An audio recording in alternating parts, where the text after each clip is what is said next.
We believe that transportation is at the cusp of a major transformation.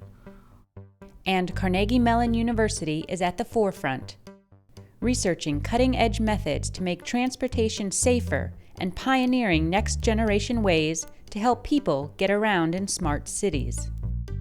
If we have better information about these needs, we can better plan and allocate resources in a smarter way, thereby allowing for the city to better deliver its services.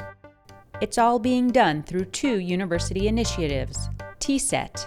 TSET is an acronym which stands for Technologies for Safe and Efficient Transportation. TSET is a university transportation center sponsored by the US Department of Transportation, looking at technologies for making transportation safe and efficient. And Traffic21.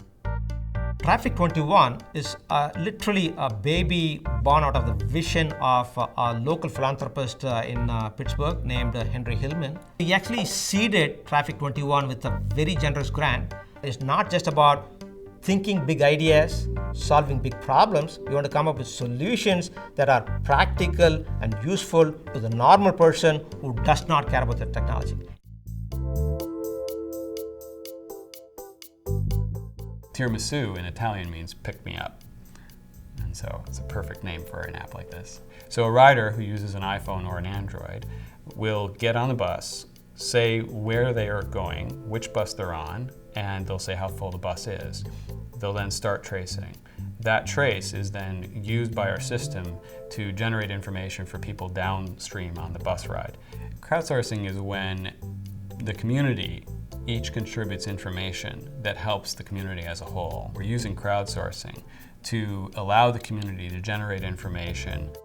When the faculty here at CMU proposed that this would be an excellent use of crowdsourcing technology to try to get real-time information to riders, we were all on board. That's what riders are interested in. If you start planning your day around that information and saying, well, okay, the bus is going to be another 15 minutes, I can get a cup of coffee, and the bus shows up in 7 and you missed it, not a particularly effective way to win friends. Every month we're seeing more and more subscribers using Tiramisu, and the more people we have using it, the more reliable, the more current the information is going to be.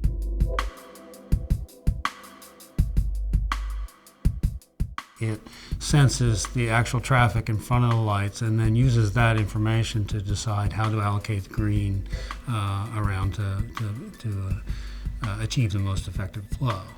We found that in comparison to the pre-existing fixed traffic control plans that were being used, we achieved 25% reductions in average travel times through the grid, 40% reduction in weight, and projected 20% reduction in emissions due to reduced fuel consumption.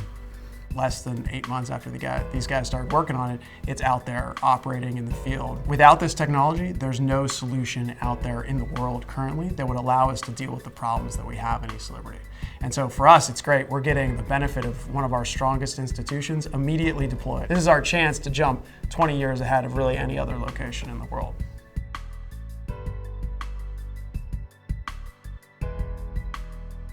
%93 of accidents on the roads are due to human error. Humans can get distracted, computers do not have the problem. So we have been putting our quote-unquote our lives in computers' hands for quite some time. All that we are trying to say is that if computers can fly a plane, they should be able to actually drive a car as well. As humans and the legal system become more comfortable with it, there will be no driver's seat. You can turn around and basically have an ongoing lively chat with your family or your colleagues in the car. So that's the goal. By 2020, we will have the technologies to make this happen. In this day of tight dollars, we have to be looking to efficiencies in technology, and what Carnegie Mellon has done with the adaptive signal technology in small urban networks, I think will be applied statewide and beyond the borders of Pennsylvania nationally. It's part of the DNA at CMU, is really taking on real problems and really doing research that has impact on society